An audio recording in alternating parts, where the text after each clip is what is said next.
Hola niños, muy buenos días. Vamos a comenzar nuestra clase del día de hoy correspondiente, ¿cierto?, a ciencias naturales. Estamos en la unidad número 3 que lleva por nombre Todo es materia y en la sesión número 19. Vamos a ver entonces cuál es el objetivo que trabajaremos el día de hoy en nuestra clase. Nuestro objetivo dice lo siguiente: conocer y comparar los estados físicos de la materia. Recuerden que en la sesión pasada, sesión número 18, dimos inicio, ¿cierto?, a esta temática que tiene que ver con la materia. La sesión anterior descubrimos que todo lo que nos rodea, ¿cierto?, está formado de materia y que además esta materia tiene masa y volumen. Hoy entonces vamos a ver cuáles son estos estados físicos que puede tener la materia y además también los vamos a comparar. Comencemos entonces. Estados físicos de la materia. Como ya sabes, todo lo que nos rodea es materia. La materia tiene masa y ocupa un lugar en el espacio. Pero, ¿cómo es la materia? ¿A alguien se le ocurre? La materia está formada por partículas. Las partículas están siempre en movimiento o vibrando. Entre las partículas hay fuerzas que permiten que permanezcan juntas o separadas, y algunos de los estados físicos en que se encuentra la materia son sólido, líquido y gaseoso. Entonces, todo está formado por partículas y estas partículas están siempre en movimiento o también, ¿cierto?, vibrando. Pero la materia va a tener estos tres estados que son los que vamos a analizar. Para entender por qué la materia se presenta en distintos estados, se debe tener en cuenta la fuerza con que se atraen sus partículas. Veamos entonces el sólido. Las partículas están fuertemente unidas entre sí y ocupan posiciones fijas, por lo que vibran en su lugar sin desplazarse. Si se pueden fijar, ¿cierto? Aquí están las partículas, están todas muy juntitas una al lado de la otra. ¿Qué sucede en el estado líquido? Las partículas están medianamente unidas entre sí, lo que les permite estar más libres, por lo que pueden desplazarse. Si miramos aquí la imagen, ¿cierto?, vemos las partículas que están más separadas, ¿ya? Y además se pueden mover libres por ese espacio. Por último tenemos el gaseoso, que dice que las partículas están completamente separadas y pueden moverse libremente. No hay fuerzas que las mantengan unidas. Y acá tenemos entonces, ¿cierto?, la imagen en donde vemos que hay partículas que están, ¿cierto?, moviéndose constantemente para distintas partes y además están muy separadas. Vamos a comparar entonces los estados de la materia. Partimos primero por los sólidos. Sus partículas están unidas entre sí, no pueden desplazarse y solo vibran en sus posiciones fijas. Por esta razón, los sólidos son rígidos, no se pueden comprimir y no fluyen. Además, tienen forma y volumen definidos. Y ahí tenemos, ¿cierto?, dos imágenes de un estado sólido correspondiente a estos cubos de hielo, y así se ven las partículas en un estado sólido. Los líquidos. Sus partículas se encuentran cercanas entre sí, lo que les permite desplazarse unas sobre otras. Por ello, los líquidos pueden fluir o escurrir. Además, son ligeramente compresibles. ¿Qué quiere decir esto? Difícilmente se pueden comprimir, o sea, así como apretar, para disminuir su volumen. Los líquidos adoptan la forma del recipiente que los contiene, por lo que no tienen forma propia, pero sí tienen un volumen definido. Ojo con eso, si bien a lo mejor no van a tener forma propia, pero su volumen no va a cambiar independiente de que yo lo cambie a otro recipiente, el volumen sí está definido.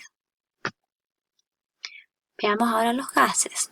Sus partículas están muy separadas entre sí y pueden desplazarse libremente, por lo que los gases difunden y son fácilmente compresibles, o sea, se pueden así achicar, ¿ya? No tienen forma ni volumen definidos, es decir, llenan todo el espacio disponible y adoptan la forma del recipiente que los contiene.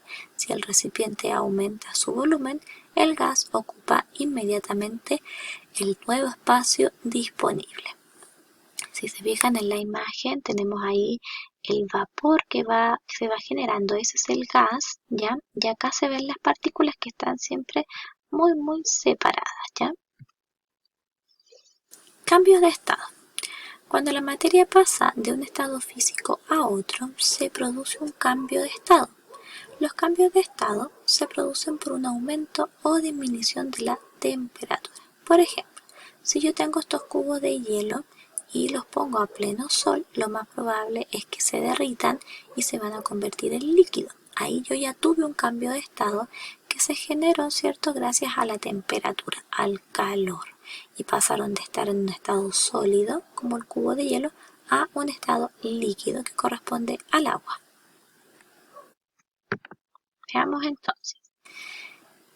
Existen ciertos diferentes cambios y los que nosotros vamos a trabajar son los siguientes: fusión, vaporización, deposición, solidificación, condensación y sublimación. Son nombres bastante técnicos, chiquillos, pero es súper importante que los vayan comprendiendo.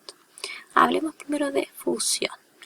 Paso del estado sólido al estado líquido por aumento de la temperatura, que era el ejemplo, ¿cierto?, que yo les mencioné recién.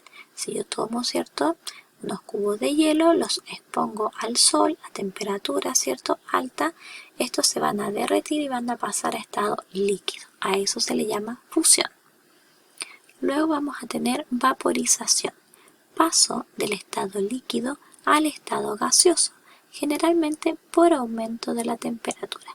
Esto es exactamente lo mismo. Por ejemplo, esta agua que ya se derritió, con el calor lo que va a empezar a suceder es que se va a evaporar y se va a ir hacia el aire.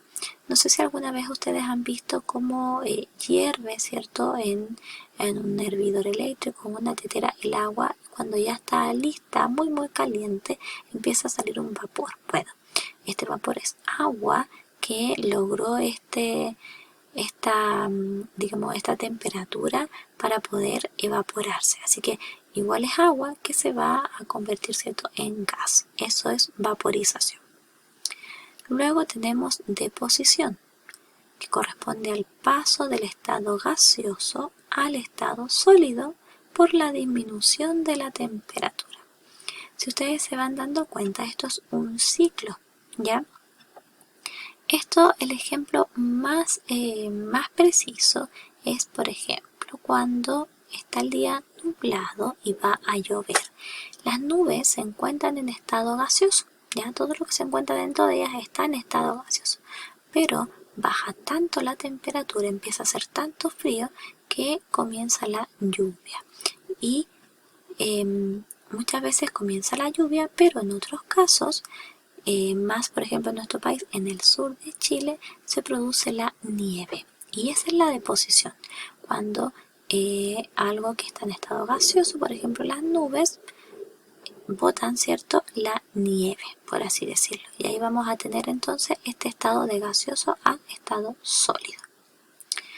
Continuamos con la solidificación. Paso del estado líquido al estado sólido por disminución de la temperatura. Presten atención, vamos a pasar del líquido al sólido. Esto es lo mismo que yo tomase las cubeteras de hielo, las lleno de agua, ¿cierto?, agua líquida, y las pongo en el congelador, ¿cierto?, de mi refrigerador, y al estar tan baja la temperatura, lo que le sucede a esa agua es que se va a poner en estado sólido, ya se va a comprimir. Así que ahí tenemos la solidificación. Luego tenemos la condensación, que habla del paso del estado gaseoso al estado líquido por disminución de la temperatura. Acá sí estaba el ejemplo, ¿cierto?, de la lluvia, que se refiere a que cuando el gas, ¿cierto?, que está en las nubes, por efecto del frío, pasa al líquido y así cae la lluvia. Y por último vamos a tener la sublimación, que habla del paso del estado sólido al estado gaseoso por aumento de la temperatura. Aquí pasa directamente, ¿cierto?, de este sólido al gaseoso, pero para que esto se genere, chiquillos, tiene que haber una temperatura muy alta. Ya, acá por ejemplo, en la imagen que parece aquí yo les voy mostrando este ciclo, ¿cierto? Acá se ve la sublimación donde están estos cubitos de hielo y con el calor lo que sucedió fue que se evaporaron y se convirtieron en gaseosos, ¿ya? Lo mismo, por ejemplo, esta nube que está acá, con el efecto de la condensación, se convirtió, ¿cierto?, en agua líquida. Y así sucesivamente está este ciclo, ¿cierto?, que va a llevar de un estado a otro. Avanzamos. Por último, yo les voy a dejar estos dos videos que es muy importante que los vean porque acá además les van a explicar nuevamente, ¿cierto?, estos cambios de la materia, cómo se generan unos a otros. Así que ustedes en casita van a ver tranquilamente esos videos. Y por último, chiquillos, ya para finalizar, van a realizar la siguiente actividad. Van a desarrollar una guía de aprendizaje evaluada correspondiente a la sesión 19.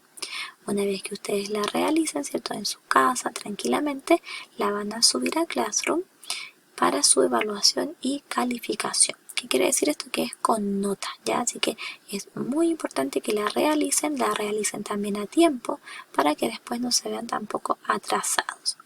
Y además, esta guía va a ser revisada en nuestra próxima clase consultiva. Así que espero que realicen la guía, chicos. No olviden subirla para poder evaluarla. Y nos vemos en nuestra próxima clase consultiva en donde analizaremos todas las dudas y corregiremos los errores. Nos vemos entonces. Que estén muy bien. Adiós. Chao, chao.